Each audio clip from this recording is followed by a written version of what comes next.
वंदे मातरम। कक्षा 7 राजपूत युग के इस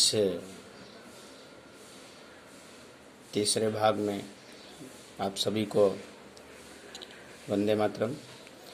मध्यकाल आज हम इसमें मध्यकालीन दक्षिण के राजवंश के बारे में थोड़ा सा जानेंगे, साथ ही साथ राजपूत शासकों का जोश, यानी वो कैसे क्या थे, उनके रीति रिवाज और उनका जो जीवन था वो कैसा था, इसमें आपको पता चलेगा।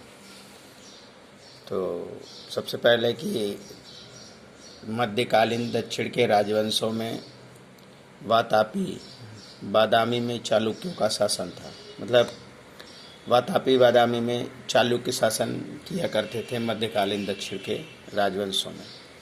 अगला है कि मानखेट में राष्ट्रकूटों का शासन था, यानी मानखेट जो स्थान था उसमें राष्ट्रकूट अपना शासन कर रहे थे। अगला है कि द्वार समुद्र में होयसलो वंश के शासकों का राज्य चल। उसके बाद है देवगिरी में यादवों का शासन था, यानी देवगिरी नामक स्थान में उस समय मध्यकालीन दक्षिण के राजवंश में यादव वंश का शासन खूब था। तांजोर में चोल वंश का शासन था। उसके बाद ये जो आपको वातापी यानी बादामी चालुक्य शासन, मानखेट में राष्ट्रकूट शासन, देव समुद्र में होयसलो वंश का शासन, देवगिरी में यादवों का शासन, तांजोर में चोल वंश का शासन था। अच्छा, ये जो मध्यकालीन दक्षिण के राजवंश के शासन है, ये हमें छोटू भाई नायक मध्ययुगीन भारत भाग 1 गुजरात यूनिवर्सिटी से मिला है। अब यहाँ पर हम देखेंगे कि राजपूत शासकों के जोश कैसे थे, यानी राजपूत बहुत ही बहादुर होते थे। राष्ट्र के निर्माण यानी राष्ट्र के लिए शहीद होना वे गौरव मानते थे, यानी वो कभी अपने कर्तव्य से पीछे नहीं हटते थे। देश की बात आती थी तो वो अपने देश के लिए अपनी जान को न्यौछावर कर देने में अपने को बहुत ही गर्व फील करते थे। रणभूमि में पीठ दिखाने से पहले वे मृत्यु यानी केसरिया करना पसंद करते थे। मतलब जब वो रणभूमि में चले जाते थे तो वे वहाँ से बिना विजय किए वापस नहीं लौटते थे, और अगर विजय नहीं प्राप्त किया तो वो मृत्यु उनको नहीं हो जाए, यानी जिसे केसरिया कहते हैं, वो उन्हें पसंद है। कहने का मतलब है कि राजपूत लोग जो है वो कायर नहीं थे, इधर डरपोक नहीं थे। मरने के लिए वो डरते ही नहीं थे, मरना लेकिन डरना नहीं। यानी उनका कहना था कि मर जाओ लेकिन डरो नहीं।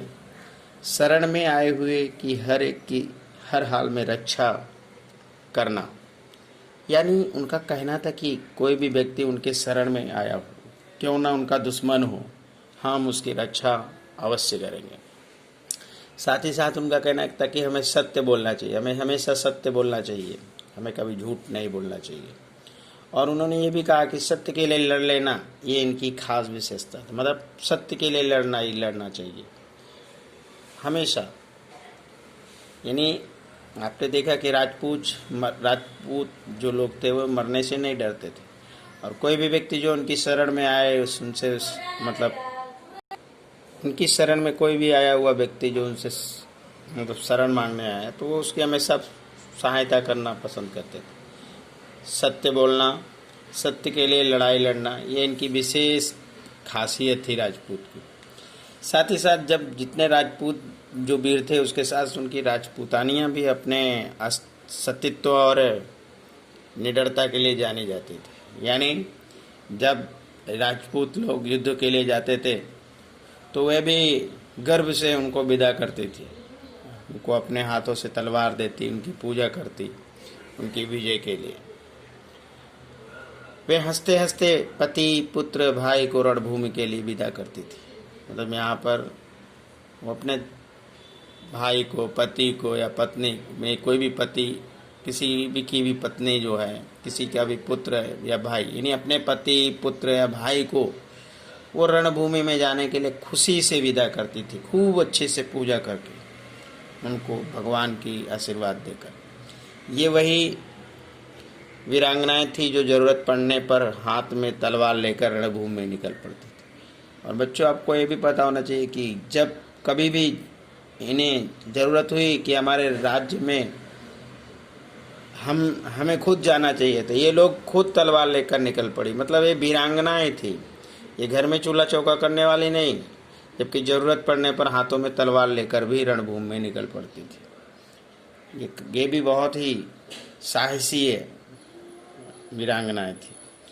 जब इनके पति की मृत्यु हो जाती थी या इनके पति हार जाते थे और दुश्मन देश का जो राजा है, अगर उसका भाई कि ये हमारे देश पर अब आक्रमण कर देगा, तो ये लोग जहर खा यानी जौहर कर लेते थे। जौहर मतलब कि जैसे आग में जल कर मर जाते या जहर खा लेते। यानी ये कितनी वीर थी कि अपने पति की हार के बाद दुश्मन देश, क्योंकि पति तो मर गए, वीरगति को मिल गए, प्राप्त हो गए, तो अब उनका क्या होगा, इसके लिए दुश्मन देश के राजा के हाथ ना लगने के बजाय ये लोग जौहर करना पसंद करती थी। सोचिए ये लोग कितनी वीरांगनाएं थी। राजपूत युग की ऐसी वीरता भरी गाथाएं इतिहास में स्वर्ण अक्षरों में लिखी गई हैं। मतलब बहुत सारे राजपूत युग हुए हैं। आप लोगों ने सुना ही होगा, जैसे कि महाराणा प्रताप, जिन्होंने अकबर से बहुत सारा युद्ध किया था।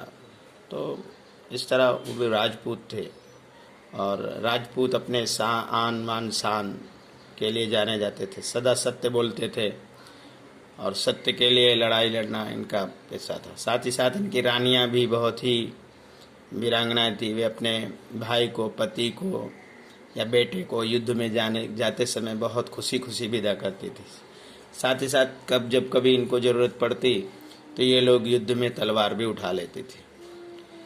जब इनके पति की मृत्यु हो जाती है, इनके पति दूसरे दुश्मन देश से हार जाते, तो ये अपने आप को आग लगाकर जौहर कर लेना पसंद करते थे। तो ये थी हमारी वीरांगनाएं। बच्चों, यहाँ पर रण की बावड़ी यानी रण की बावड़ी अजूबे के समान 7 मंजिल की रण की बावड़ी है, आज भी हमारे गुजरात के पाटन में है। इसे भीमदेव द्वितीय की रानी उदयमती ने निर्माण करवाया था। यानी इसका निर्माण भीमदेव द्वितीय की रानी उदयमती ने किया था। शिल्प स्थापत्य का ये बेजोड़ नमूना है। मतलब बहुत ही शिल्प स्थापत्य के लिए बेहतरीन नमूनों में से एक है ये। वास्तुपाल और तेजपाल द्वारा आबू पर्वत पर बनवाए गए दिलवाड़ा मंदिर, जैन देरासर के स्तंभ, कमानों, गुब्बजों और ताक की सभी जगहों पर कुशल शिल्पकारों ने संगमरमर में बारीक से बारीक नक्काशी काम किया। यहाँ पे वस्तुपाल और तेजपाल ने आबू पर्वत पर जो दिलवाड़ा का मंदिर बनाया, उसमें जो स्तंभ थे, कमान, गुब्बज थे और उसकी जो ताक बनी थी, वो बहुत ही कुशल कारीगरों के द्वारा निर्मित की गई थी। और वो संगमरमर के बारीक से बारीक नक्काशी का काम किया गया। मतलब उसमें ऐसी चित्रकारी की गई थी कि बहुत ही बेजोड़ लग रही थी वो। उसके बाद वस्तुपाल और तेजपाल धोलका के राणा वीर धवल के मंत्री थे। तो वस्तुपाल और तेजपाल जो थे वो धोलका के राजा के मंत्री थे। वस्तुपाल ने गिरनार, पालिताना, सेरथा और डबोई वगैरह स्थानों पर भी जैन मंदिर बनवाए। मतलब ये दोनों भाई जो थे, वस्तुपाल और तेजपाल, इन्होंने गिरनार स्थान पे, पालिताना, सेरथा और डबोई जैसे स्थानों पर भी अपने जो है जैन मंदिर बनवाए थे। तो बच्चों, हमारा अभी ये पाठ खत्म होता है और इसे अच्छे से तैयार करना। जय हिंद, वंदे मातरम।